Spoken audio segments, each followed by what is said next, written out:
Ceiling భూములను చెరపడుతున్న అక్రమార్కులు. తహసీల్దార్ కనుసైగల్లో survey number 1, 10, 11 భూములు మాయం. అధికార పార్టీ మెప్పు కోసమే అధికారుల మౌనమా? సర్వే రిపోర్టు అమలయ్యేనా? హైడ్రా దృష్టి సారించేనా? ప్రభుత్వ సీలింగ్ భూముల్లో ప్లాట్లు చేసి అమ్మి కోట్ల రూపాయలు వెనకేసిన భూ కబ్జాదారులు ముడుపులు అందిస్తే అక్రమం సక్రమమవుతుందా? సర్వే నెంబర్ 1, 10, 11 సుమారు 39 ఎకరాలు సీలింగ్ ప్రభుత్వ భూములుగా గుర్తించిన రెవెన్యూ అధికారులు దీనిని కాపాడేందుకు ఎందుకు వెనకడుగు వేస్తున్నారని స్థానికులు ప్రశ్నిస్తున్నారు. అక్రమాలని కూల్చేసిన స్థలంలో యథావిధిగా నిర్మాణాలు జరుగుతున్న రెవెన్యూ అధికారులు ఉదాసీనంగా వ్యవహరించడంతో అధికార పార్టీ నాయకుల చేతిలో రెవెన్యూ అధికారులు కీలుబొమ్మలా మారారని ప్రజలు అనుమానం వ్యక్తం చేస్తున్నారు. ఇకనైనా అక్రమ నిర్మాణాలను కూల్చివేసి ప్రభుత్వ భూములను రక్షించాలని ప్రజలు కోరుతున్నారు. ఫిర్జాదిగూడ మున్సిపల్ కార్పొరేషన్ పరిధిలోని సాలార్జంకంచ, సత్యనారాయణపురం, సాయి ఐశ్వర్య కాలనీలో సర్వే నెంబర్ 1లోని సీలింగ్ భూముల్లో చేపట్టిన అక్రమ నిర్మాణాల కూల్చివేతలపై అధికారులు వెనగడుగు వేస్తున్నట్లు తెలుస్తోంది. ప్రభుత్వ భూములను కాపాడాల్సిన బాధ్యత రెవెన్యూ అధికారులకు లేదా అని ప్రశ్నిస్తున్నారు. జూలై 8వ తేదీన ఉన్నతాధికారుల ఆదేశాల మేరకు భారీగా పోలీసు బలగాలను మోహరించి మేడిపల్లి తహసీల్దార్ ఆధ్వర్యంలో రెవెన్యూ అధికారులు దాదాపుగా 15 ఇండ్లను, అపార్ట్మెంట్లు కూల్చివేతలకు ఉపక్రమించారు. అయితే పూర్తి స్థాయిలో కూల్చివేతలు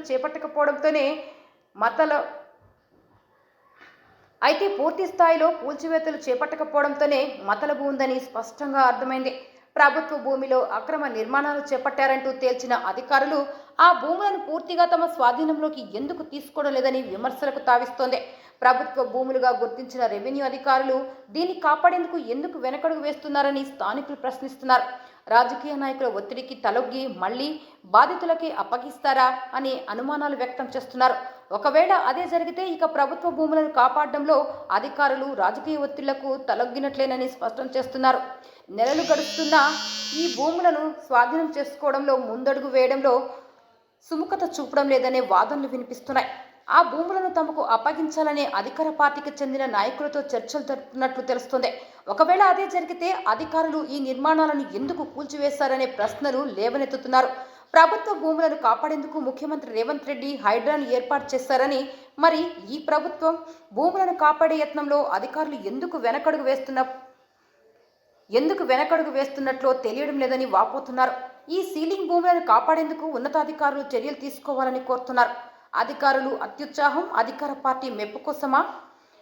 సీలింగ్ భూముల్లో అక్రమ నిర్మాణాలు కూల్చివేతలు పూర్తిగా చేపట్టినప్పుడే ప్రభుత్వ భూములు కాపాడలేనప్పుడు అధికారులు ఎందుకు అత్యుత్సాహం చూపారని పేర్కొంటున్నారు. ఇప్పటికైనా ఆ భూముల్లోని నిర్మాణాలను పూర్తిగా తొలగించి ఫెన్సింగ్ ఏర్పాటు చేయాలని కోరుతున్నారు. మళ్లీ పునరుద్ధరిస్తే సహించేది లేదని పలువురు తేల్చి చెబుతున్నారు. నేడు నిర్మాణాలు ఎలా సాధ్యం?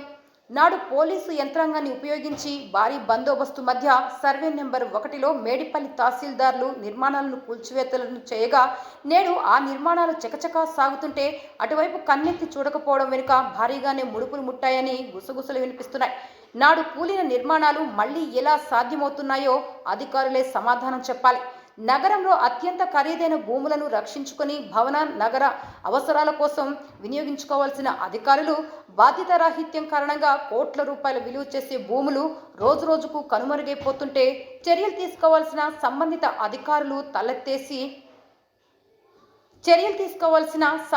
అధికారులు చేతులెత్తేసి మాకేం సంబంధం లేదన్నట్లుగా వ్యవహరిస్తున్నారని స్థానికుల నుంచి ఆరోపణలు వినిపిస్తున్నాయి.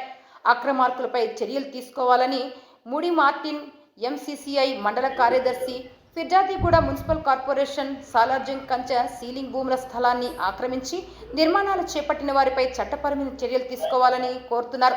జిల్లా కలెక్టర్ వెంటనే స్పందించి ప్రభుత్వ స్థలాన్ని కాపాడాలని, తప్పుడు పత్రాలతో చేపట్టిన నిర్మాణాలపై విచారణ జరిపి భూ కబ్జాలకు పాల్పడిన వారిపై కేసులు నమోదు చేయాలని కోరుతున్నారు.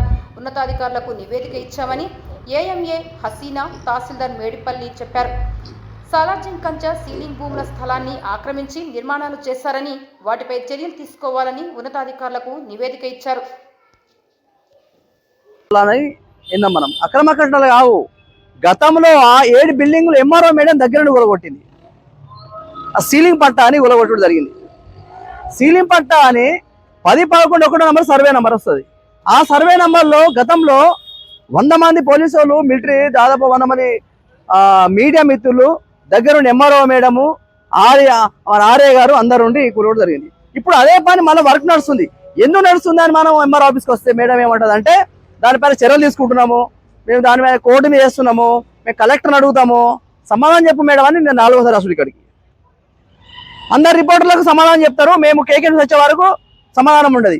మరి బయట ఏమంటారు మేడం? మరి దాని గురించి మీరు బయట రాంగ్ మాట్లాడుతారు, మీకు లంచాలు తీసుకున్నారు మాట్లాడుతారు, మరి వాళ్ళ నోరు మూపించడానికి కానీ మీరు మాట్లాడు మేడం అంటే మాకు టైం లేదని చెప్తుంది.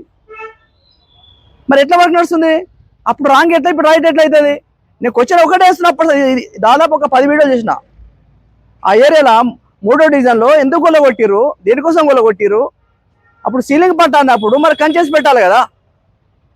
దానిపైన మాట్లాడడానికి నేను దాదాపు ఒక 5-6 టైం వచ్చాను ఇక్కడికి. ఈరోజు మాట్లాడమని చెప్తే మేడం ఏమంటుంది అంటే చాలా బిజీగా ఉన్నా. మీరు జనాన్ని ఇప్పుడు ప్రజలన్నీ నోరు చూపిస్తారా? ఎందుకంటే మీ పైన రాంగ్ మాట్లాడుతారు. మరి ఇట్లా మాట్లాడుతారు, మీరు లంచాలు అంటారు, నిజమా కాదా? లేదా అది మరి ఓకే, అప్పుడు గొలగొట్టరు కదా, ఎందుకు గొలగొట్టరు దానికి సమాధానం చెప్పండి.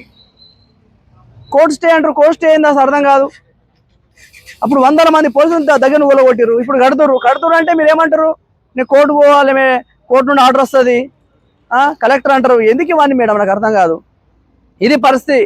వాస్తవానికి ఏం జరుగుతుంది అసలు? ఎంఆర్ఓ వెనుక ఇవ్వాలి నడిపిస్తారు, అసలు రాజకీయం జరుగుతుంది, ఏం బడబడ నాయకులు ఏం నడిపిస్తారు, అవి ఎందుకు గొలగొట్టిరు, ఎందుకు కడుతున్నారు? అదే క్వశ్చన్ నాకు. ఈ క్వశ్చన్కి ఆన్సర్ కోసమే నేను మాట్లాడుతున్నా. ఈ క్వశ్చన్ ఆన్సర్ కోసమే ఎందుకు గొలగొట్టిరు, అప్పుడు ఎట్లా రాంగ్ అయింది, ఇప్పుడు రైట్ ఎట్లా అవుతుందని అడుగుతున్నా.